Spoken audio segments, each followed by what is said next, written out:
Muthoot micro Fincorp நிறுவனம் IPO வெளியிட போறாங்க. ஓப்பனிங் டேட்டு டிசம்பர் 18ஆம் தேதி, க்ளோசிங் வந்து டிசம்பர் 20ஆம் தேதி.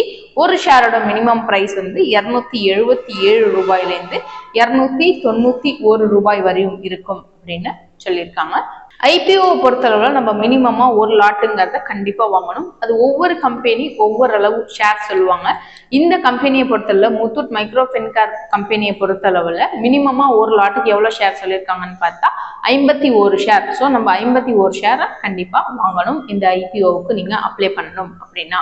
Allotment date December 21. Allotment date அப்படின்னா நீங்க ஐபிஓ அப்ளை பண்ணுவீங்க இல்லையா, அந்த ஐபிஓ உங்களுக்கு கிடைச்சதா கிடைக்கலையாங்கிறது அந்த அலாட்மெண்ட் டே அன்னைக்கு உங்களுக்கு தெரிய வந்துடும்.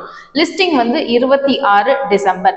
ஓகே, இந்த ஐபிஓ நீங்க வாங்கணும் அப்படின்னா ஒன் டைம் செல்ஃப் அனலைஸ் பண்ணி பாருங்க, பார்த்துட்டு இன்வெஸ்ட் பண்ணுங்க. இது போன்ற உங்களுக்கு ஐபிஓ அப்டேட்ஸ் இல்ல ஷேர் மார்க்கெட் பத்தின நிறைய அப்டேட்ஸ் வேணும், எனக்கு ஸ்டாக் அப்டேட்ஸ் வேணும், ஷேர் மார்க்கெட்ல நான் கிளாஸ் கத்துக்கணும்னு நினைக்கிறேன், இந்த மாதிரி எந்த ஆசைகள் இருந்தாலும் சரி, நீங்க இமீடியட்டா கமெண்ட் செக்ஷன்ல உங்களோட நம்பரை ஷேர் பண்ணுங்க. எங்களோட டீம் மெம்பர்ஸே உங்களுக்கு கான்டாக்ட் பண்ணி கைட் பண்ணுவாங்க. தேங்க்யூ.